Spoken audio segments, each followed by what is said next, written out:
My dad used to laugh every time he saw me waiting at the bus stop in the morning. He would slow down his truck, lean out the window, and shout, "Still playing poor, huh?" I'd smile just enough to keep the peace, but inside I burned. Yesterday, everything changed. I stepped out of a helicopter onto the middle of our family farm, the wind whipping through the wheat and the noise rattling the old barn doors. My suit jacket clung to me as the blades roared above. I was there to sign a deal worth 10 times more than the offer my dad had rejected years ago. The same deal he had mocked me for even suggesting. He stood on the porch in his work boots, arms folded, trying to mask his surprise. I walked toward him, meeting his eyes without saying a word. I didn't need to.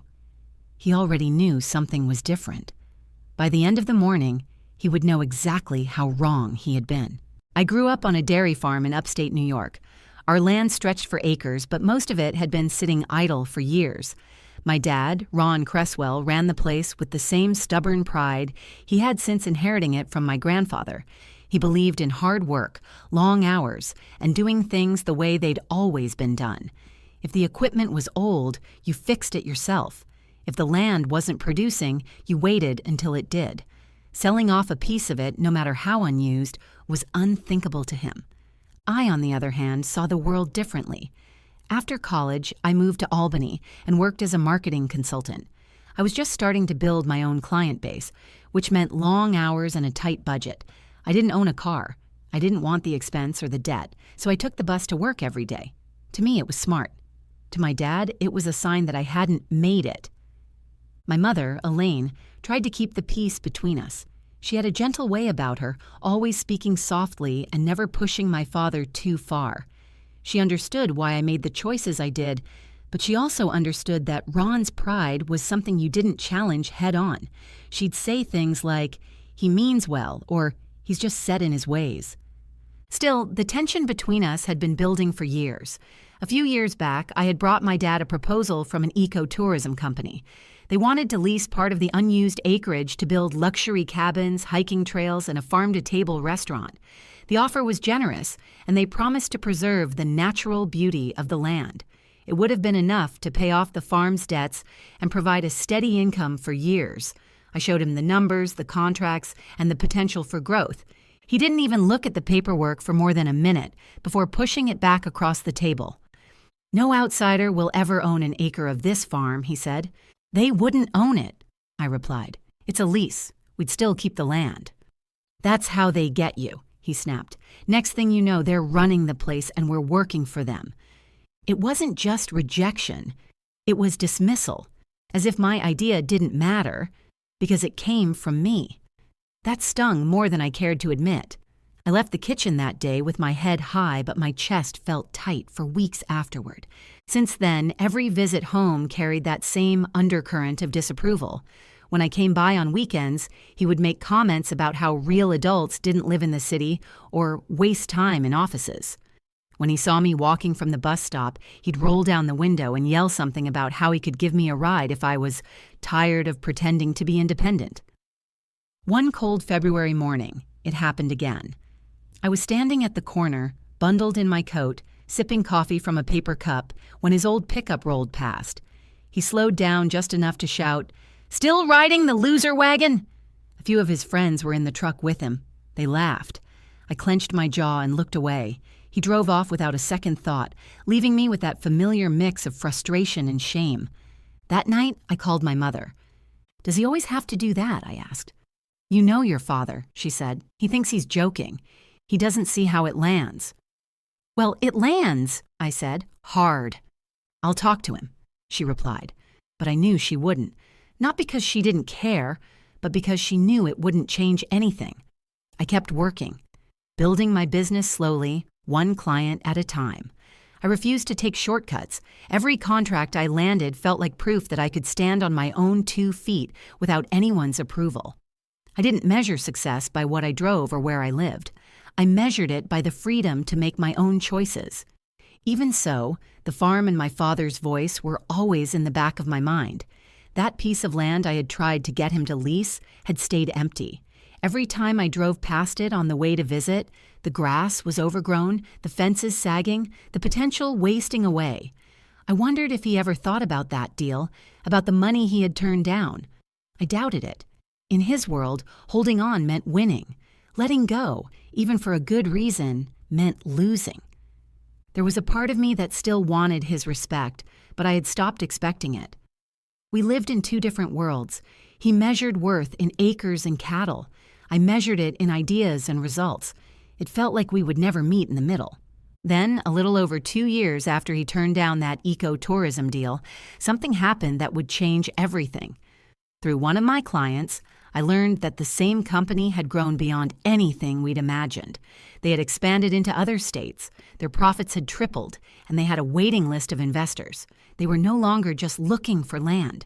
They were willing to pay top dollar, 10 times the original offer, for property that fit their vision, and our land still did.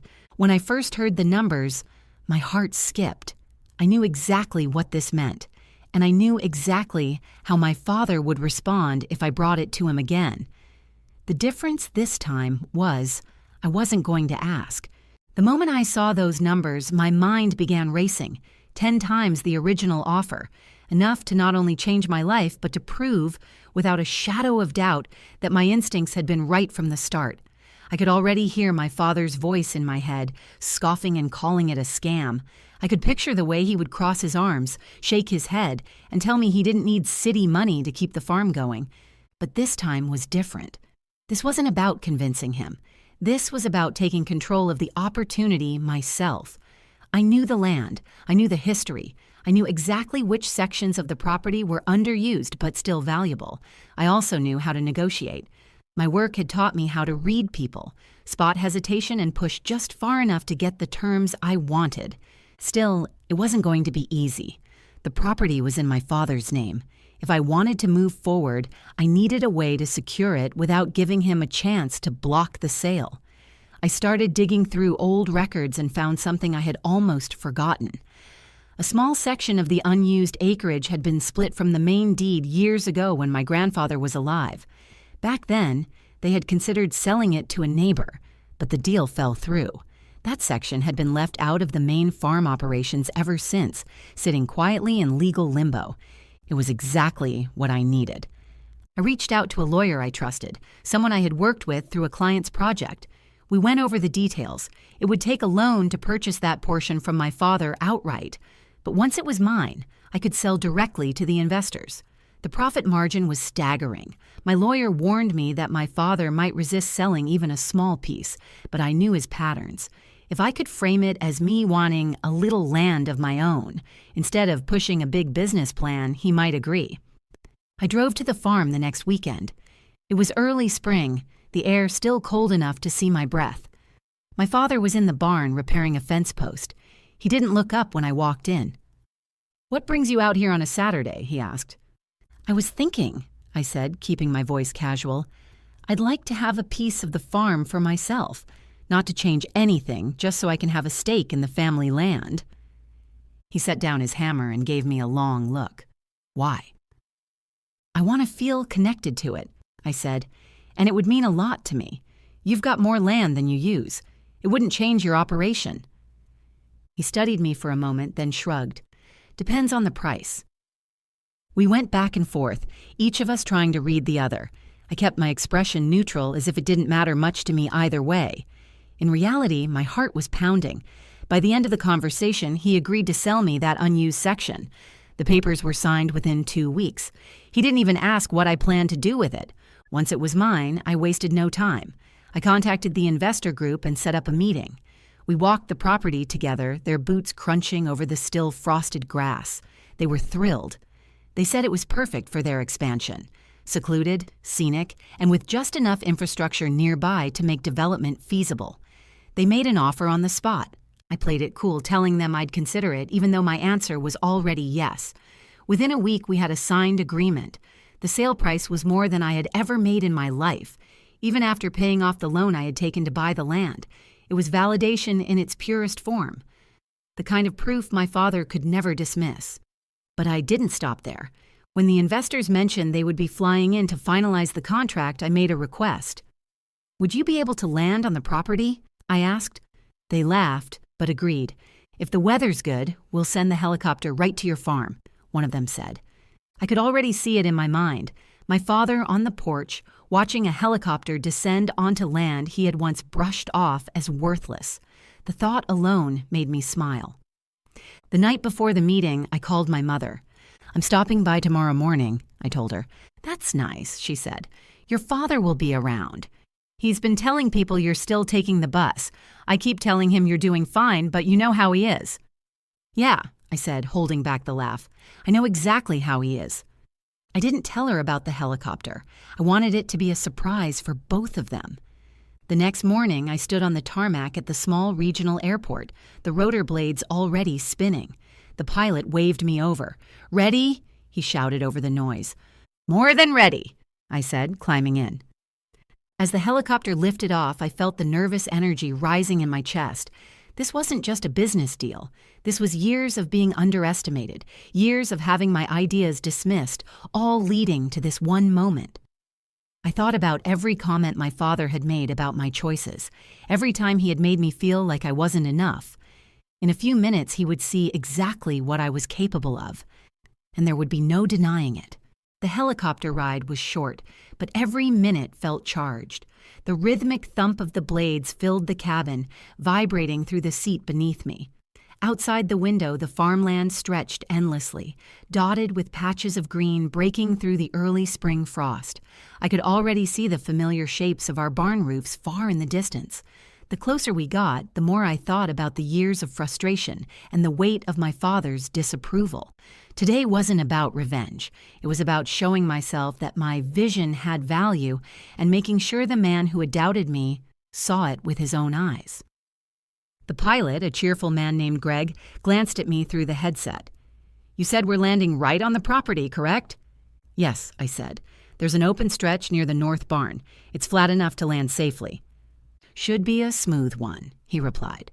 We circled once, and the farm came into full view. From above, I could see my father's truck parked beside the barn. My mother stood on the porch, shading her eyes as she looked up. Even from this height, I could tell they hadn't expected anything like this.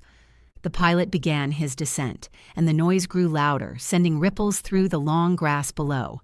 My heart pounded, not from nerves, but from the sheer anticipation of the moment. This was the entrance I had imagined since the deal was finalized. A statement without a single word. As we got lower, I saw my father step out from the barn. He had a hand resting on his hip, his face turned up toward the sky. He squinted, trying to make sense of what was happening. My mother called out to him, her hair whipping in the wind as the blades churned the air. Greg landed the helicopter with a soft thud on the open field. He powered down just enough for the door to open without the wind throwing it shut again. I unbuckled my harness, adjusted my jacket, and stepped out into the cool air. The smell of the earth hit me immediately. A scent I had known my entire life, now mixed with the faint tang of aviation fuel. I walked toward the porch, my heels sinking slightly into the grass. My father stayed where he was, his eyes locked on me. His expression was impossible to read, somewhere between suspicion and disbelief. "What in the world is this?" he called out over the fading roar of the rotors. "I'm here to sign a deal," I said, my voice steady. "A deal worth 10 times the one you turned down." His brow furrowed, but he didn't move. My mother glanced between us, clearly unsure whether to be impressed or concerned. The investors were already stepping out of the helicopter, carrying briefcases and folders. I greeted them warmly, shaking hands as if we were in a glass-walled conference room rather than the middle of a field. My father's eyes followed every movement. As we walked toward the small table the pilot had helped set up in the grass, my father finally moved closer. "What kind of deal are you talking about?" he asked. "The kind you said would never work," I replied, without looking up from the documents. "Only this time I didn't ask for your approval." His jaw tightened, but he stayed silent. The investors and I sat down, reviewing the final pages of the agreement. My father stood off to the side, watching as pen met paper and signatures were exchanged. The sound of the page flipping in the wind felt louder than it should have been. When the last line was signed, one of the investors shook my hand firmly and said, "Congratulations, you've just secured something truly remarkable." I thanked them, then turned back toward the porch. My father had stepped closer now, his boots leaving dark prints in the damp grass. "So," he said, trying to keep his tone casual, "any chance I could get a ride in that thing?" I met his eyes, letting the question hang for a second. "Sorry," I said, my voice calm but firm. "Full." The pilot gave me a subtle nod as if he understood exactly what this was about. I walked back to the helicopter, the investors following behind me. My father stayed where he was, arms crossed again, though this time he wasn't smiling. Greg powered up the engine and the blades roared to life. The grass flattened under the force of the wind, and loose bits of hay from the barnyard scattered into the air. I looked out the window as we lifted off, the farm shrinking beneath us. My father was still standing there, a small figure against the fading green, watching as we rose higher and higher. The sight was satisfying, but not in the way I had expected. It wasn't about making him feel small. It was about finally stepping into my own power, on my own terms, in a way that left no room for doubt. We banked to the east, heading toward the city where the rest of my life waited. The farm grew smaller until it was just a patchwork of fields, and then even smaller still, disappearing behind the horizon. I leaned back in my seat, the adrenaline slowly giving way to something warmer. Pride, relief, and the quiet certainty that I had done exactly what I was meant to do. The helicopter touched down on the rooftop landing pad of a sleek downtown building. The rotors slowed, and the wind settled. The investors and I stepped out together, our shoes clicking against the concrete as we walked toward the glass doors. I could still feel the weight of my father's stare from earlier, but now it was a distant echo, replaced by the sharp focus of closing the most important deal of my career. Inside, the conference room overlooked the skyline, sunlight streaming across the polished table. The walls were lined with framed photographs of other successful projects the investors had completed: resorts, nature retreats, and eco-friendly lodges. Each one represented an idea someone had believed in enough to make real. Soon, mine would be among them. We took our seats. The lead investor, a tall man named Charles Redding, slid the final documents across the table. "This is everything we discussed," he said. "Ownership transfer, payment schedule, and development timeline. Once we sign, you'll receive the first installment by the end of the week." I read every page carefully. This wasn't just a windfall. This was the culmination of years of persistence, discipline, and the quiet refusal to let someone else's disbelief define my limits. When I finished, I set down my pen for a moment, letting the weight of it settle in. Then I signed my name, in bold, deliberate strokes. The other signatures followed quickly. Handshakes were exchanged, cameras clicked for press releases, and champagne was poured. Charles lifted his glass. "To vision," he said, "and to those who have the courage to act on it." We toasted and I smiled, feeling the truth of his words down to my bones. Later, as we stood near the windows, one of the investors asked about my family. "Will they be proud?" she said. "They'll know," I answered. "Pride is up to them." When the meeting wrapped up, Charles pulled me aside. "By the way, we arranged for the helicopter to take you anywhere you want before returning to the airport. Think of it as a thank you." I didn't have to think long. The ride back to the farm was smoother, the air warmer as the afternoon sun hung lower in the sky. As we approached, I saw my father still out near the barn, repairing a gate. The noise of the helicopter drew his attention immediately. This time, he knew exactly who was inside. We landed in the same spot as before. I stepped out, the grass crunching softly under my heels. My father walked toward me, his expression a mix of curiosity and something else I couldn't quite place. Not admiration, but not the usual dismissal either. "So that's it," he said. "It's done?" "It's done," I said. "The land's sold, the contracts are signed, and the first payment is on the way." He looked toward the section of property in question, the same acres he'd called useless for years. "What are they paying for all that?" he asked. 10 times what you turned down," I said, meeting his eyes without flinching. His lips pressed into a thin line. For a moment, I thought he might argue, but he didn't. Instead, he glanced back at the helicopter. "Still think there's room for me on that ride?" I stepped closer, lowering my voice so only he could hear. "Sorry, full." The words landed exactly how I intended. They weren't shouted, they weren't cruel. They were final. I turned away before he could answer and headed back toward the helicopter. The pilot was already waiting, door open. As I climbed in, I caught a last glimpse of him standing there, hands in his pockets, watching as the blades began to turn again.